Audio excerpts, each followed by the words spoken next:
আমার আল্লাহ বলেন, ও গোলাম, তোমরা জেনে রাখো, তোমরা শুনে রাখো, আমি আল্লাহ এলান করলাম, জানিয়ে দিলাম, আমি আল্লাহর ভয় কারো কলিজায় থাকলে আমি আল্লাহ তার সঙ্গী হয়ে যাই। আমার আল্লাহ বলেন, গোলাম, একমাত্র তাওয়াক্কুল করবা, ভরসা করবা একমাত্র আমার প্রতি। কথা বলেন ঠিক কিনা?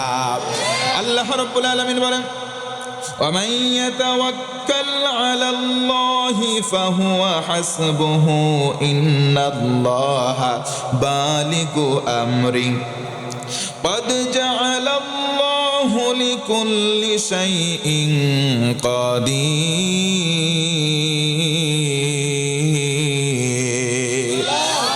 আল্লাহ রাব্বুল আলামিন বলেন, যেবা যাহারা তাওয়াক্কুল করবে আমি আল্লাহর প্রতি, আমি আল্লাহ তার জন্য যথেষ্ট হয়ে যাব। কেউ যদি আল্লাহর প্রতি একমাত্র ভরসা করতে পারে, আল্লাহ বলেন আমি আল্লাহ তার জন্য যথেষ্ট। আরেকবার বলুন সুবহানাল্লাহ। 3 নম্বর আমল হলো ইখলাস। একনিষ্ঠ অন্তরটাকে সাফ করতে হবে। আমার ভাইরা বলেন তো, আমাদের মনের মধ্যে প্যাঁচ আছে না নাই? জোরে বলেন, আছে না নাই? আজকের মাহফিলে জিলাপির দোকান আছে না নাই? এই জিলাপির মধ্যে আর কত প্যাঁচ? সব প্যাঁচ গোনা যায়, কিন্তু মানুষের কলিজার মধ্যে, অন্তরের মধ্যে যেই প্যাঁচ আছে, এই প্যাঁচ দূরবীক্ষণ যন্ত্র দিয়েও গোনা যায় না। কথা বলেন ঠিক কিনা?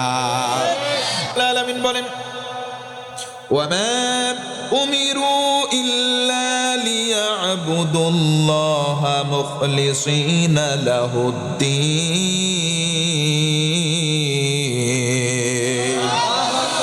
حنفاء ويقيموا الصلاة ويؤتوا الزكاة وذلك دين القيمة।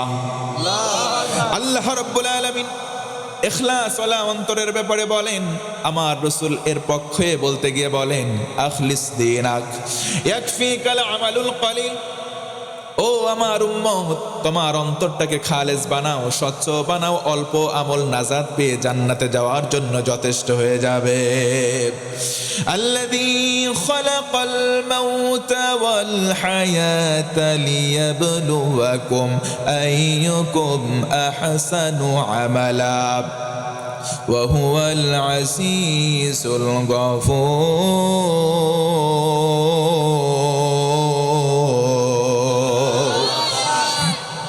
আমার আল্লাহ বলেন, ও বান্দারা, আমি আল্লাহ তোমাদের সত্তা, আমি আল্লাহ দেখতে চাই, তোমাদের জীবন দিলাম, মরণ দিলাম, তোমাদের মধ্যে সবচেয়ে ভালো আমল কে করে সেটা দেখতে চাই। বলেন সুবহানাল্লাহ। আল্লাহ রাব্বুল আলামিন বলেন, জান্নাতি জাহান্নামী 2 দল যখন প্রবেশ করবে, জান্নাতীরা জাহান্নামীদেরকে দেখে বলবে, তুমি না আমার ভাই, তুমি না আমার চাচা, আজকে সাকর নামক জাহান্নামে কেন আসলা? কারণটা বলো।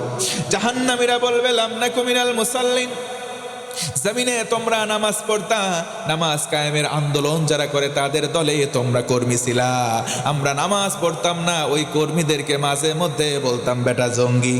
আছে না নাই? এই কারণে সাকর নামক জাহান্নামে আসলাম। ও ভাইরা বলেন, এই যে জান্নাতি দল, এই যে জাহান্নামী দল, 2 দল কখনো সমান হতে পারে নাকি? একটু আওয়াজ দেন, পারে? আল্লাহ তাআলা বলেন, لا يستوي أصحاب النار وأصحاب الجنة أصحاب الجنة هم الفائزون। জান্নাতি আর জাহান্নামী 2 দল সমান নয়। আল্লাহ বলেন, জান্নাতি হবে যারা, চূড়ান্ত বিজয় হবে তারা। নামাজ কয় ওয়াক্ত? আল্লাহ রাসূল বলেন, এই জান্নাতে যাওয়ার জন্য একটা চাবি লাগবে, চাবির নাম হলো নামাজ। জোরে কোন সুবহানাল্লাহ। এই জন্য নামাজ আমরা কেউ ছেড়ে দেব? ও যুবক ভাই, যুবতী বোন, মোবাইল হাতের মধ্যে আছে, হোয়াটসঅ্যাপ, ইমো, মেসেঞ্জার তোমরা খোলা, তোমরা চ্যাটিং আল্লাহর সঙ্গে করো না। রাত্রি যত গভীর হয়, কম্বলের নিচে মোড়া দাও, গার্লফ্রেন্ডের সঙ্গে, বয়ফ্রেন্ডের সঙ্গে, যুবক যুবতীর চ্যাটিং আছে না নাই? এই যে অশ্লীলতা তোমরা ছাড়তে পারো না। অনেকে বলো, হুজুর আমরা বদ অভ্যাস অনেক কিছু ছাড়তে পারি না। আমি বলবো, একটা ঔষধ আছে, নিবা নাকি তোমরা? এই যুবক, নিবা নাকি? একটা ঔষধ আছে, সকল প্রকার গুনাহ, সকল প্রকার পাপ থেকে দূরীভূত করবে। আমার আল্লাহ ঔষধটা কোরআনে দিয়েছেন, কোন সুবহানাল্লাহ। ওয়া নুনাজ্জিলু মিনাল কুরআনি মা হুয়া শিফাউন ওয়া রাহমাতুল লিল মুমিনিন ولا يزيد الظالمين إلا خسارا। এই কোরআনে কারীমের মধ্যে মুমিন তোমরা যারা, তাদের জন্য আরোগ্যের মাধ্যম আমি শেফা দিলাম, বলেন সুবহানাল্লাহ। আল্লাহ রাব্বুল আলামিন বলেন, ইন্নাস সালাতা তানহা আনিল ফাহশাই ওয়াল মুনকার। চিৎকার দিয়ে একবার বলা লাগবে আল্লাহু আকবার। আল্লাহ রাব্বুল আলামিন বলেন, ঔষধ দিলাম, মেডিসিন দিলাম, এই ঔষধের নাম নামাজ। কেউ যদি নামাজের মতো নামাজ পড়ে, তার মধ্যে সকল প্রকার অশ্লীলতা দূর হয়ে যায়। ও আমার যুবক ভাই, যুবতী বোন, তুমি জিনাহের মধ্যে আছো, তুমি গুনাহের মধ্যে আছো, নামাজের মতো নামাজ যদি হয়ে যায়, তোমার মধ্যে কোনো রকম পাপ পঙ্কিলতা থাকতে পারবে না, ঘোষণা দিচ্ছেন কে? এই জন্য আমরা নামাজ ছেড়ে দেব? আল্লাহ রাসূল বলেন, বাল্লিগু আন্নি ওয়ালাউ আয়া।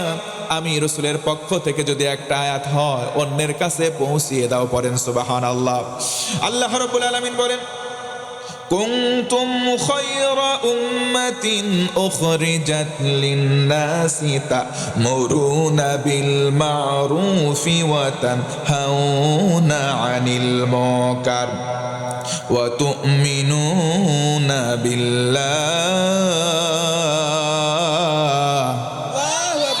আমার আল্লাহ বলেন, ও গোলাম, তোমাদেরকে আমি মধ্যম পন্থা জাতি বানালাম, আর তোমাদের মানুষের মাঝে বের করলাম। তোমাদের জন্য দুইটা আদেশ দিলাম। 1 নম্বর, তোমরা মানুষদেরকে ভালো কাজের নির্দেশ দাও। 2 নম্বর, খারাপ থেকে বিরত রাখ। এই দুইটা কাজ মানে ভালো কাজের আদেশ দিবা, মন্দ কাজের থেকে বাধা দিবা। এই দুইটা আদেশ আমাদের মেনে চলার দরকার, বলেন তো আছে না নাই? ইবাদত কবুলের যতগুলো শর্ত, প্রথম শর্ত হলো হালাল খাওয়া। হালাল না খাইলে নামাজ হবে, কিন্তু নামাজ কবুল হবে। 7 নম্বর আমল হলো বেশি বেশি তওবা করা, বেশি বেশি ইস্তেগফার করা। ভাইরা বলেন তো, তওবা করব কার কাছে? আরো জোরে বলেন। আল্লাহ রাব্বুল আলামিন বলেন, মান তাবা ওয়া আমানা ওয়া আমিলা আমালান সালিহান ফাউলাইকা ইউবাদদিলুল্লাহু সাইয়্যাতিহিম হাসানাত। আমার আল্লাহ বলেন, ও গোলাম, যে বা যাহারা তওবা করবে, ইমানটাকে মজবুত করবে, ইমানটাকে নবায়ন করবে, আল্লাহ বলেন যদি নেক আমল জারি করে, আমি আল্লাহ ওয়াদা করলাম, ফাউলাইকা ইউবাদদিলুল্লাহ, আমি আল্লাহ ঘোষণা করলাম বদল করে দেব, সাইয়্যাতিহিম হাসানাত, তাদের জীবনের সমস্ত গুনাহ আমি আল্লাহ নেকি বানিয়ে দেব। তার মানে তওবা করা লাগবে। তওবার শব্দ প্রথম আস্তাগফিরুল্লাহ।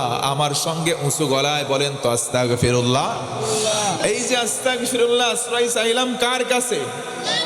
আল্লাহ রাব্বুল আলামিন বলেন, ইয়া আইয়ুহাল্লাযীনা আমানুস্তাঈনু বিস-সাবরি ওয়াস-সালাহ ইন্নাল্লাহা মা'আস সাবিরিন।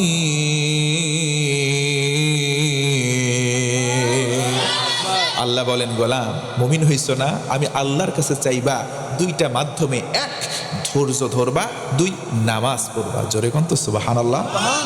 আজকে কিছু হইলেই আল্লাহ তুমি এত মানুষ তুই আমারে চোখে দেখলা, আর মানুষের চোখে দেখো না, ধৈর্যচ্যুতি হয়ে যায় যদি ভাই, আল্লাহ কিন্তু আপনারে দেবে না।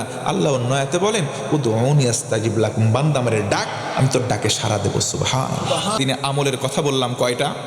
7টা। আর জোরে বলেন কয়টা? তার মধ্যে 1 নম্বর আমল তাকওয়া। 1 নম্বর কি? তাকওয়া। 2 নম্বর ভরসা করব কার প্রতি? আল্লাহ। 3 নম্বর অন্তরটাকে সাদা করব। 4 নম্বর নামাজ পড়ব। 5 নম্বর দ্বীনের দাওয়াত অন্যের কাছে পৌঁছাবো। 6 নম্বর হালাল খাবো, হারাম খাবো। আর 7 নম্বর বেশি বেশি মাপ চাইবো কার কাছে?